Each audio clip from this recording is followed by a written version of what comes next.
Ta duam çdo njeri si veten tonë. Nëse ne arrim ta duam çdo njeri si veten tonë, kjo është gjë e drejtë. Këtë na thot dhe Bibla, na thot Krishti, duaj tjetrin si veten tënde. Por, nëse kalojmë në dy ekstremet, ta duam më shumë se veten ose më pak se veten, atëherë do të kemi probleme. Nëse duam tjetrin më shumë se veten tonë, do të kalojmë në idhujtari. Nëse duam më pak se veten tonë, do të kalojmë në egocentrizëm. Dhe kur e duam tjetrin më shumë se veten, do të kalojmë në idhujtari.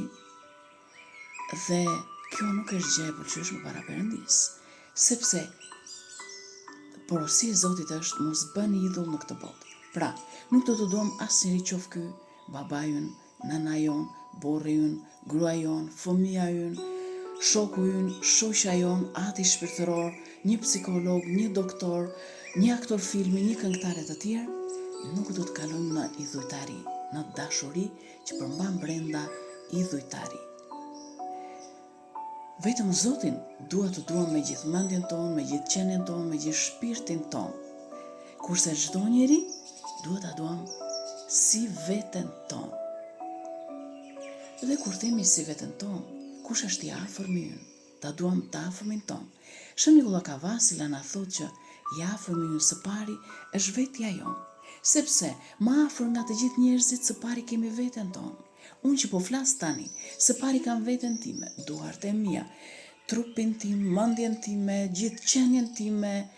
Pra, më afër nga të gjithë njerëzit është vetja jonë.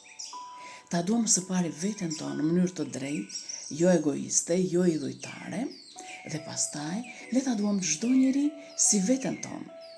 Nëse arrim në ekstremin tjetër, ta duam tjetrin më pak se veten, ne do të arrim të bëhemi njerëz toksik.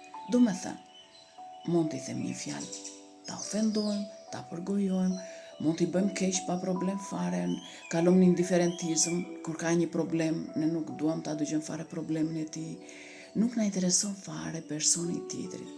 Pra, të dy ekstremet nuk janë të mira për shpirtin, as më shumë se veten, as më pak se veten, por ta duam çdo njeri si veten tonë.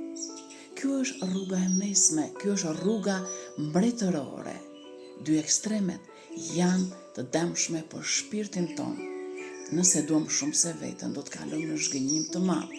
Do të kalojmë në një gjendje që nuk e shpjegojmë dot, domethënë në një zhgënjim që do thoshim nuk e prisja. Nëse duam më pak se veten, do të kemi pasojat e indiferentizmit që tregojmë ndaj njerëzve të tjerë që kanë vështirësi të ndryshme. Pra, le të qëndrojmë në rrugën e mesme, ta duam çdo njeri si veten tonë. Kjo është rruga e mesme, kjo është rruga mbretërore. Pra, le t'i mbajmë kufijtë e dashurisë, jo më shumë se veten, jo më pak se veten, sepse do të kemi probleme. I shikojmë dhe sot në jetën e përditshme që të gjitha problemet që janë, sepse te kalojnë kufi. Qofshin këta kufi ajror, qofshin kufi toksor, qofshin kufi dashurie. Ku kalojnë kufi, ka probleme. Le të mbajmë rrugën e mesme.